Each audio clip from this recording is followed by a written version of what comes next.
It was supposed to be just another evening, but hunger that day wasn't physical. It echoed through every memory I had abandoned, every failure I tried to forget. I wandered through the streets of Batum, like a ghost that never asked to be remembered. No money, no calls, no names left to whisper. The city looked the same: bright lights, laughter from coffee stalls, engines roaring like they still had purpose. Me, I didn't. I was 20, and already too tired of pretending I would ever be more than someone forgotten by blood. My steps were slow, not because I was lazy, but because each footstep carried the weight of being unwanted. No family, no love, no God I could hear, only emptiness and the mocking sound of my own heartbeat, reminding me I was still alive, somehow. Then I saw her, an old woman at a small food stall near the corner. Her clothes were simple. Her eyes didn't sparkle. She didn't look like an angel, but I swear, for a second, she looked like something more than human, because when I approached her, I didn't even speak loudly. I barely whispered, "Ma'am, do you have just one packet of rice? I haven't eaten." She didn't say anything. She didn't even look surprised. No judgment, no question, no pity, just silence. And then she handed me not one, but three warm packets of rice, enough for a soul to believe again, enough to remind me that sometimes you don't need words to be seen. I wanted to thank her, but I couldn't. My throat closed. My pride swallowed the sentence. So I just nodded and left, holding those packets like a child holding light in a world made of ice. 3 days later, I came back. She was gone. The stall was empty, the spot abandoned, like she was never real. Like maybe she was a test, or maybe she was never there to feed my stomach. Maybe she was there to feed the last piece of my dying humanity. I held on to the memory of that woman like it was the last photograph in a burned-down house. But the truth, no one believed me. Not the people I met after. Not the ones who claimed to understand. They just smiled like they were trying to be kind, or trying not to look too long at the broken parts of me. And I get it. How do you explain that the kindest soul you ever met said nothing at all? How do you prove that a gesture, small as handing rice, can keep someone alive? It didn't make sense, but nothing ever really does when you've tasted rock bottom. I started thinking, what if that old woman was part of a dream I don't remember waking up from? What if I'm still asleep now, living in a world stitched by memories I invented so I wouldn't fall apart? Because when you've been abandoned by your own parents, when you've slept on sidewalks with one eye open, when your only company is regret and cigarette smoke, you start questioning reality. Not in the "am I crazy" way, but in the quiet, bleeding way. The philosophical sickness that creeps in at night and whispers, "Are you sure you're real?" I've seen people go mad chasing that voice. They read philosophy until their mind collapses under the weight of meaningless questions. I was one of them. I looked for answers in Freud, Jung, Nietzsche, but none of them answered what the old woman did without words. Kindness. Raw, quiet, undeniable. In a world where people post sympathy and sell motivation, she just gave, silently, without even looking me in the eyes. And I think that's what broke me. Not the rejection, not the hunger, but the sudden, unbearable beauty of being seen when you expect to be invisible. That night, I sat under a broken street. The rice was cold by then, but I still ate it like it was holy, because maybe it was. Maybe that woman was a fragment of something divine.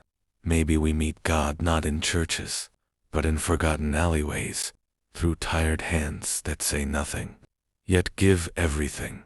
And for the first time in years, I didn't cry because I was weak.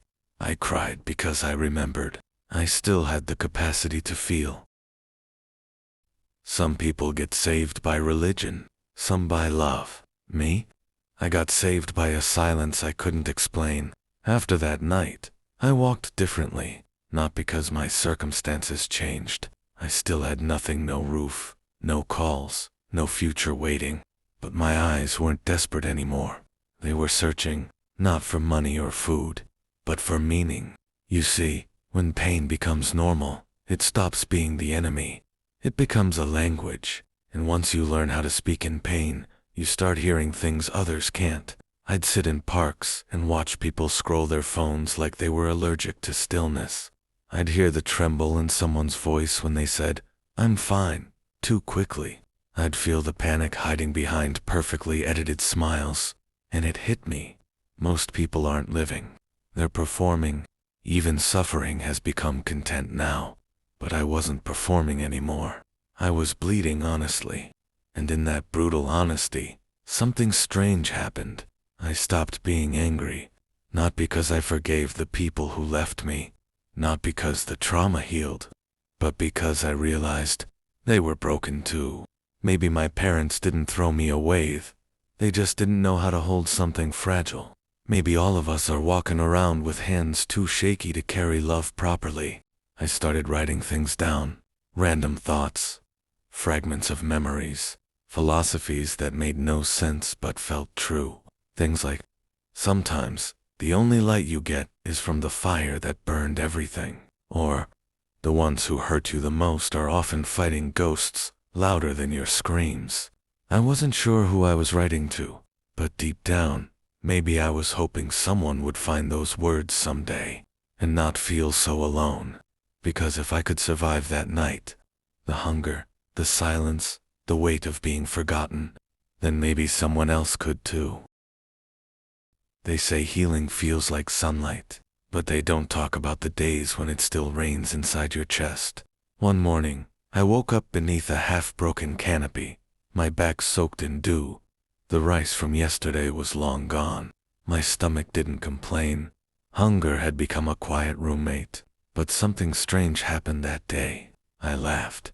Not because something was funny, but because I suddenly realized how ridiculous this all was. A human being, wired with thoughts, emotions, memories, begging to exist in a world that didn't ask for his presence.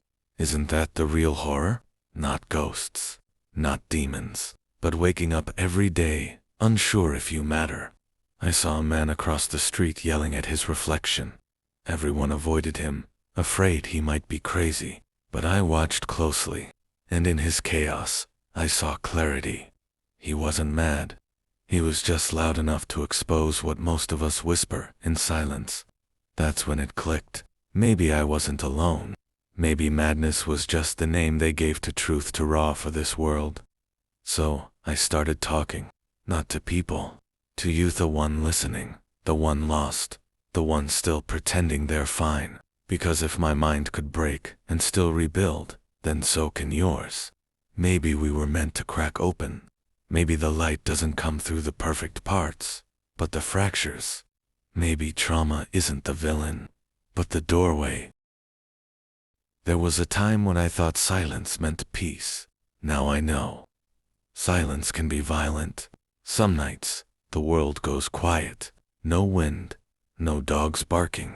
Just that low hum in your ears that reminds you you're still alive, whether you want to be or not. I remember sitting under that flickering street, watching the shadows of my breath vanish in the air.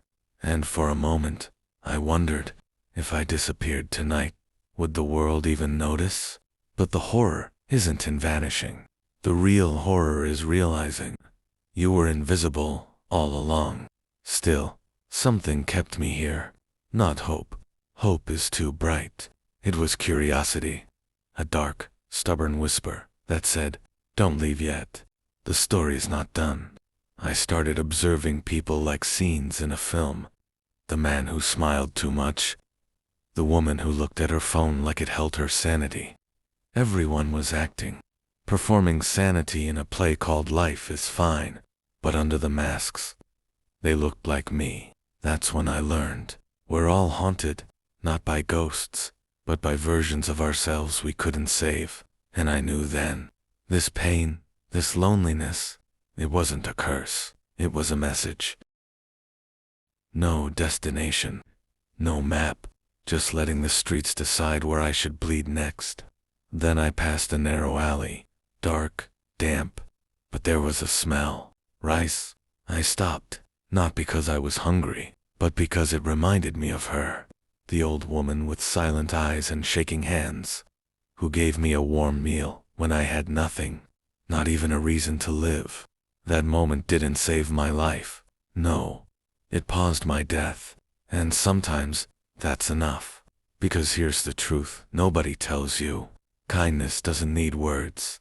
It doesn't ask for followers or fame. It doesn't even wait for a thank you. It just acts. And in that alley, I realized, I'm still alive because someone, somewhere, once chose not to look away. Suddenly, the horror wasn't in my pain anymore. It was in the thought, how many people have I passed who felt like I did, and I never noticed? I returned to the place where I once begged for rice. The street was empty. No warring, no Ibu, just silence.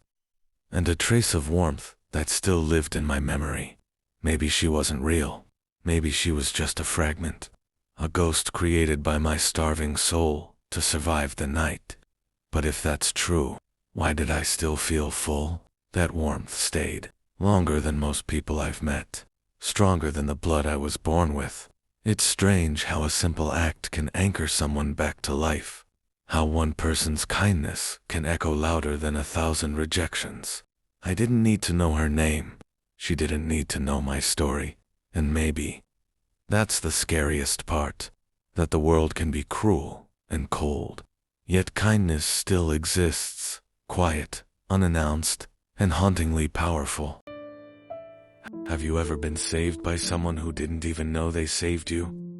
Or have you been that someone without ever realizing it? Let me know in the comments. Because sometimes the darkest stories come from the faintest light.